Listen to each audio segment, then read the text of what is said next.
Ibu ki sejatine arep menehi kowe kabeh.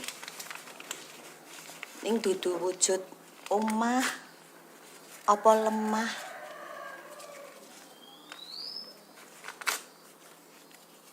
Nanging lemari. Film Lemantun adalah film pendek berbahasa Jawa produksi FFTV IKJ yang disutradarai oleh sutradara muda berbakat asal Yogyakarta, Wregas Banuteja. Film ini diproduksi pada tahun 2014 dan telah meraih banyak penghargaan di berbagai ajang festival. Lemantun sendiri memiliki arti lemari.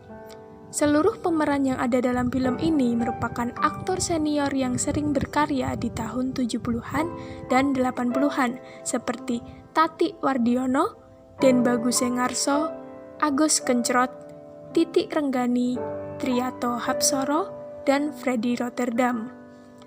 Lemantun mengisahkan seorang ibu yang membagikan warisan kepada 5 anaknya, yaitu Eko, Dwi, Tri, Yuni, dan Anto. Namun, bukan warisan berupa rumah, tanah, sawah, atau harta mewah, melainkan sebuah lemari. Lemari-lemari tersebut dibeli oleh sang ibu setiap ia melahirkan anaknya. Dari kelima anaknya, 4 diantaranya telah memiliki gelar dan sukses. Hanya anak nomor 3 saja, yaitu Tri, yang tidak memiliki gelar. Tri hanya menjadi seorang penjual bensin. Menonton film ini, kita diajak untuk memaknai pesan-pesan yang disampaikan secara tersirat. Berikut penjelasannya.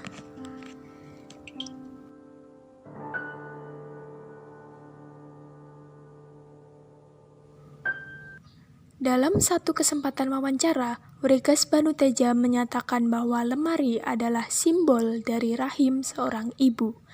Lemari sebagai simbol kasih sayang orang tua terhadap anaknya, yaitu tempat menyimpan pengalaman, pengorbanan, waktu, serta menggambarkan bagaimana seseorang merawat sesuatu. Ketika tokoh ibu memperingatkan anak-anaknya untuk segera membawa pulang lemarinya masing-masing, ini terlihat seperti beliau dengan bijak sedang menguji kira-kira mana rumah yang anaknya maksud. Apakah itu tempat tinggal mereka sendiri-sendiri ketika telah sukses, atau sepetak rumah joglo syarat kenangan yang dihuni sang ibu dan tempat ibu merawat mereka sedari kecil. Sang ibu menetapkan denda sebesar 100.000 bagi anaknya yang tidak mengeluarkan lemari dari rumah. 100.000 bagi mereka harusnya bukanlah hal yang besar, toh itu untuk ibu mereka sendiri. Tapi mereka malah segera meminta orang untuk membawa lemari-lemari itu. Lalu, bagaimana dengan Mas Tri yang belum memiliki rumah? Sebenarnya si ibu ini bijaksana sekali, tidak memandang Mas Tri sebelah mata. Si ibu melarang Mas Tri menitipkan lemarinya dan tidak memberikan denda. Ini mengartikan bahwa memang rumah itu nantinya akan menjadi milik Mas Tri sebagai ganti pengorbanan mengurus orang tua. Si ibu juga sempat kecewa dan sakit hati, terlihat pada adegan ketika beliau mandi. Bukan sekadar suara keras air, namun lebih dari itu. Hingga si ibu jatuh karena kepikiran tentang anak-anaknya yang lebih memilih memindahkan lemari cepat-cepat daripada membayar denda yang sejatinya itu untuk membantu kehidupan ibu dan Mas Tri. Tri adalah tokoh sentral dalam film ini. Banyak orang seperti Mas Tri di sekitar kita, orang yang dianggap kecil peranannya tapi justru yang paling besar ketulusannya, orang yang paling peduli pada lainnya tapi justru jadi yang paling tidak dipedulikan. Orang yang paling sederhana, tidak bertitel tinggi, tapi dialah yang paling besar baktinya pada sang ibu. Yang paling menyentuh adalah Mas Tri tetap berhasil menjalankan pesan ibunya, yaitu lemari harus keluar dari rumah, tentu dengan cara dan tujuan yang tidak disangka. Lemari warisan, Mas Tri alihfungsikan sebagai tempat untuk menyimpan botol-botol bensin yang diletakkannya di depan rumah. Sedangkan saudara-saudaranya yang lain lemari dibiarkan begitu saja di gudang, bahkan ada yang dijual.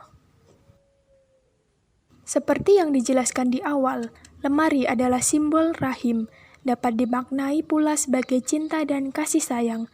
Oleh anak-anaknya yang bergelar dan berpangkat, mereka merasa sudah tidak membutuhkan kasih sayang ibu, karena mereka telah mencapai kesuksesan.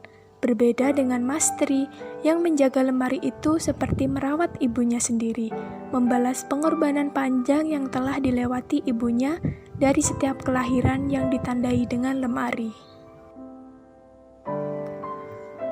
Menonton film ini merupakan suatu ledakan emosi tersendiri, cerita yang sederhana namun syarat akan makna. Selalu ada orang-orang seperti Mas Tri di sekitar kita, orang yang paling banyak memberi, tapi paling sedikit terlihat. Dikutip dari salah satu dialog yang dilontarkan Anto, Mas Tri sekarang kegiatannya apa sih? Menunjukkan bahwa realitanya manusia dianggap berguna hanya dengan dilihat dari seberapa tingginya pendidikan dan pekerjaan yang dimiliki. Di sisi lain, sosok Mas Tri menyadarkan kita bahwa ketulusan sang anak merawat dan menjaga ibunya merupakan pekerjaan yang paling mulia yang tanpa disadari sering dilupakan. Uang bisa dicari, ilmu bisa digali, tapi kesempatan untuk mengasihi orang tua tidak bisa diulang kembali.